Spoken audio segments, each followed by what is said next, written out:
achievement seems to be connected with action. Successful people keep moving. They make mistakes, but they don't quit. A very warm good morning to all my dear students. Today, we'll be learning a new chapter from our Social Science 1 Part 2 text. The name of our chapter is India After Independence. The wheels of fate will someday compel the English to give up their Indian empire. But what kind of India will they leave behind? When the stream of their centuries-old administration run dry at last, what a waste of mud and filth will they leave behind them? The above observations are made by Rabindranath Tagore in the year 1941. He indicates that the British would have to put an end to their rule in India. They would leave behind a miserable country. The major task of post-independent India was to reconstruct a modern nation from the debris the British had left behind. India had to face many problems at that time. Partition and the consequent flow of refugees was the major challenge that the post-independent India had to face. Now, let us study the problems of refugee in independent India. Refugees came to India with their families and belongings, seeking for shelter during the time of partition. There was a big flow of refugees from India to Pakistan and vice versa. Along with communal riots broke out in various parts of India, mainly in Calcutta, Bihar, Noakhali, Delhi, Punjab and Kashmir. Thousands of people were killed and women were attacked. Different sections of people lost all their belongings and became refugees. 10 million people lost their belongings and became refugees. They travelled as refugees in food, trains and bullock carts. However, in order to restore peace, efforts and positive actions of the government helped. Now, let us study the integration of the princely states. There were around 600 princely states in addition to the territories directly ruled by the British in the pre-independent India. Britain had given these princely states the option to join India or Pakistan or to be independent. Integration of the princely states into the Indian Union was another challenge before a new nation. This integration was a very difficult task and Sardar Vallabhbhai Patel, who was the then Union Minister, was given the responsibility of this mission. V.P. Menon was appointed as the Secretary of Department of States. Both Patel and Menon prepared an instrument of accession which demanded that the princely states had to transfer their control over defense, external affairs and information and communications to the government of India. Because of the diplomacy of the government and popular protests, many princely states signed the instrument of accession and joined the Indian Union. But some states such as Hyderabad, Kashmir and Junagadh did not sign the instrument of accession. But finally, they were also integrated into the Indian Union through compromising talks and military interventions. Even after independence, France and Portugal continued their control over some places in India.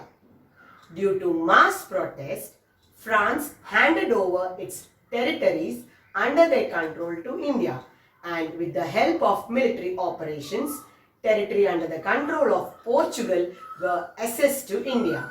Now, let us study the territories which were assessed to India through military operations. Territories of Pondicherry, Karaikal, Mahi and Yanam were assessed into Indian Union from French dominance in the year 1954, whereas the territories of Goa, Daman and Diu were assessed into Indian Union from the rule of Portuguese in the year 1961. Let us study how Constitution of India became the foundation of our nation making. As per the recommendation of Cabinet Commission, a Constituent Assembly was formed under the chairmanship of Dr. Rajendra Prasad. After a series of discussions and debates, the committee drafted the constitution, which is a reflection of the visions and dreams that evolved during the freedom movements. The constitution came into effect on 26th of January 1950, and thus India was declared as a republic. Another challenge was the formation of a democratic system. The first general election was held in 1951-52. This free and fair election was a success of Indian democracy, when many Asian and African countries which became free along with India got deviated from democracy. But our democratic system still remains active and strong. Let us analyze the circumstances that led to the linguistic reorganization of states. A major problem faced by the people of princely states was related to languages. People belonging to different princely states spoke different languages, so they demanded for the formation of states on the basis of language. Finally, in the year 1920, the Nagpur session of the Indian National Congress decided to form its state committees on the basis of language. After independence, people agitated for the formation of states along linguistic lines. Poti Sri Ramanu, a freedom fighter, started satyagraha for the formation of Andhra Pradesh for Telugu-speaking people.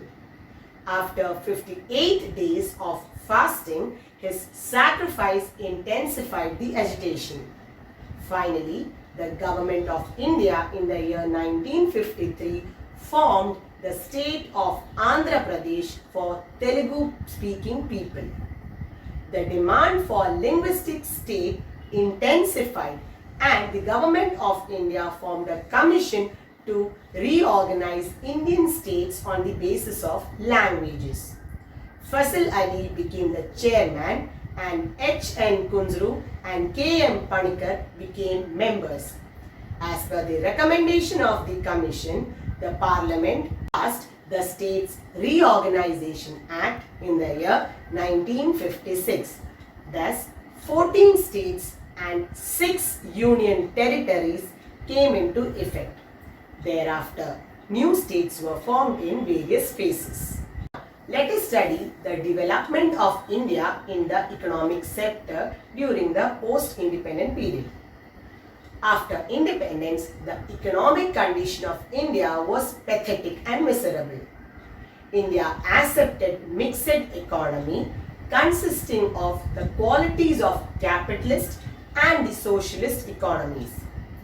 India gave importance to both the sector.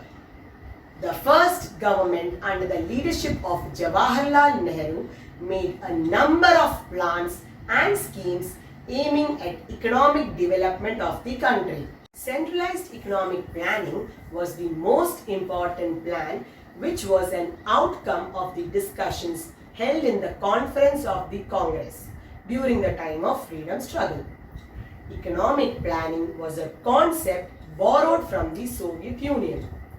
The economic planning got more encouragement after independence, and the Planning Commission of India was formed under the chairmanship of Jawaharlal Nehru in the year 1950.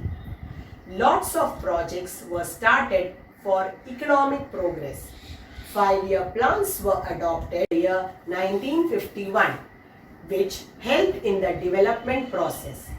The planning was very successful in removing poverty, flourishing agriculture and industrial sectors, improvement in education, and generating new energy sources. India also got help from foreign countries. for economic development to set up iron and steel industries in various parts of the country. Now, let us see the iron and steel industries set up in various parts of the country with the support of foreign countries. Bhilai Iron and Steel Industry was set up with the help of Soviet Union. Bokaro Iron and Steel Industry was set up with the help of Soviet Union. Rourkela Iron and Steel Industry was set up with the help of Germany, and Durgapur Iron and Steel Industry was set up with the help of Britain. Major dams played a significant role in the modernization of Indian economy. They helped in generating electricity and also irrigation. The largest multi-purpose project in the country is the Bhakra Nangal project, which is the pride of independent India. Agricultural production increased due to irrigation facilities. October 2nd, 1952, marking the birthday of Mahatma Gandhi, the government started 55 projects with the aim of providing better facilities for infrastructure, farming and livestock development. Moving on to the achievements in the field of science and technology. India made a tremendous achievements in the field of science and technology after independence. Technology and technocrats helped in the development of agriculture and industry. India made great achievements in science and technology during the time of Jawaharlal Nehru, who was a very passionate fan or an ardent fan of modern science and technology. Many research institutions were established. They were Council of Scientific and Industrial Research, that is CSIR, Indian Council of Agricultural Research, that is ICAR, and Indian Council of Medical Research, that is ICMR. S.N. Bhatnagar managed the projects of CSIR, whereas Homi Bhabha was the head of Tata Institute of Fundamental Research and Indian Atomic Energy Commission.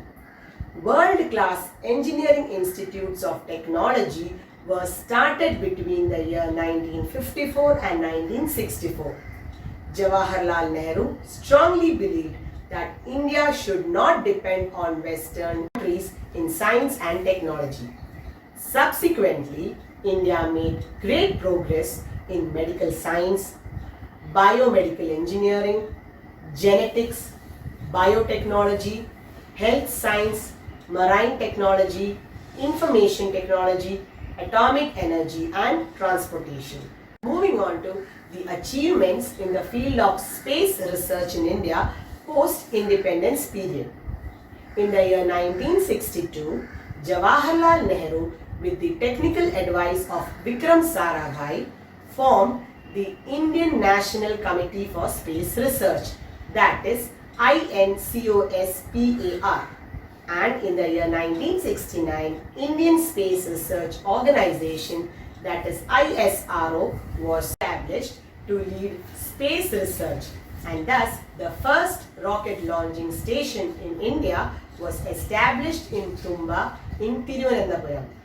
India's space research experts successfully launched the first satellite Aryabhatta in the year 1795, along with satellites, space vehicles and rocket launchers were also developed, and thus the far-sightedness of Jawaharlal Nehru helped India to become the first developing nation to make and launch satellites. The agencies that developed satellites in India are National Remote Sensing Agency and the Physical Research Laboratory. India has also made progress in missile technology and developed missiles like Agni and Prithvi. Dr. Raja Ramana and Dr. APJ Abdul Kalam led experiments in the atomic energy sector. India has entered into a new era in space exploration with their new space missions such as Chandrayaan and Mangalyaan. Chandrayaan was India's first lunar mission, which began in the year 2008.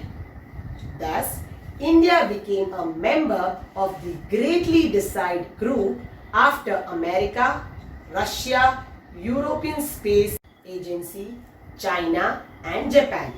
Mangalyaan was the space mission of India to Mars in the Indian-made space shuttle that covered the longest distance in space. Now, moving on to the education sector post-independence period.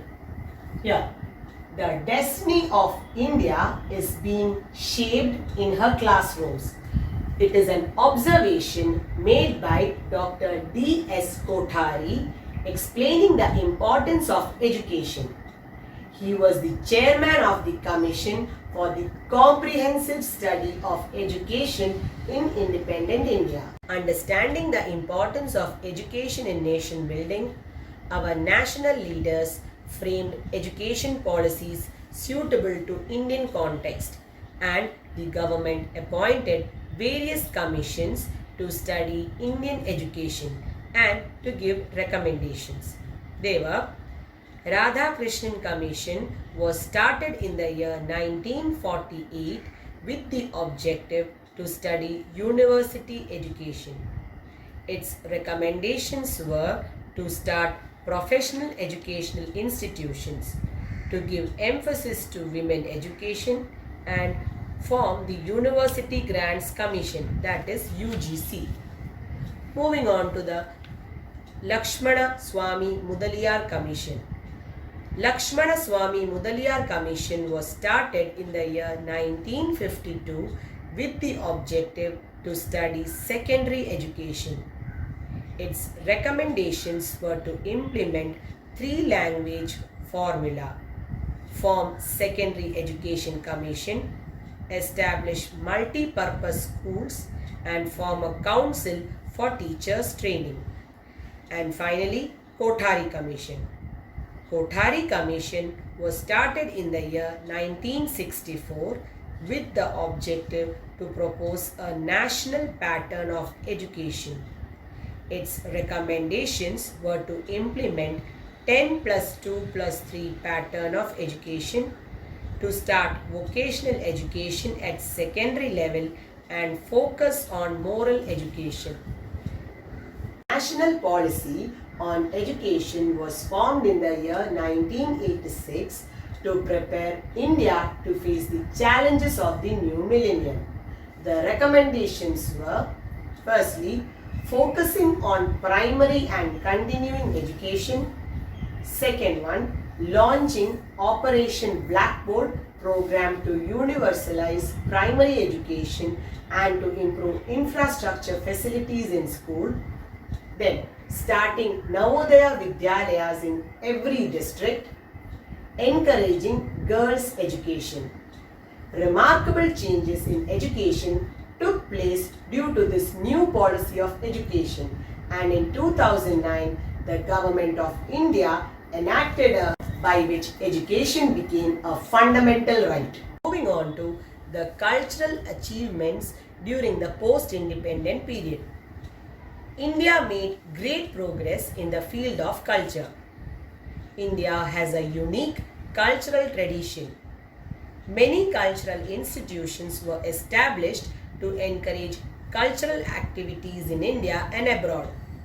The major cultural institutions were established to promote cultural activities. They were Sangeet Natak Academy in New Delhi, was formerly known as National Academy of Dance, Drama and Music, and mainly for the promotion of drama and music. Lalit Kala Academy in New Delhi was set up for the promotion of Indian arts in India and abroad. Third one, Sahitya Academy in New Delhi was set up for the promotion of literature in Indian languages. Fourth one, National School of Drama in New Delhi was established under the Sangeet Natak Academy and conducts National Drama Festival every year.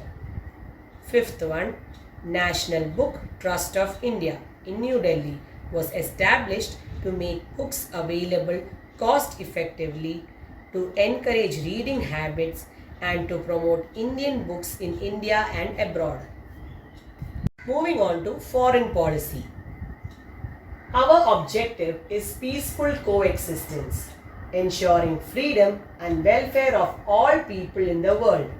And I remind the world that we are not to create problems for anyone. These words of Jawaharlal Nehru in a public speech in 1947 reflect India's approach to other nations. Free India adopted the foreign policy which was framed by Indian National Congress during the struggle for independence. Jawaharlal Nehru is the chief architect of the foreign policy of India. Now, let us study the main principles of India's foreign policy.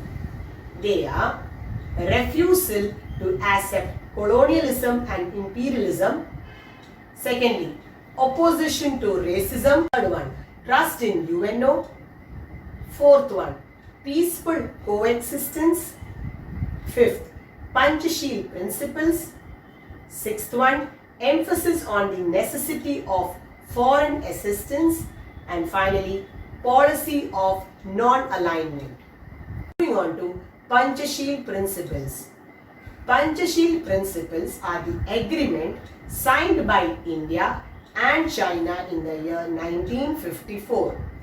It was signed by Jawaharlal Nehru, who was the then Prime Minister of India, and Zhou Enlai, the then Prime Minister of China.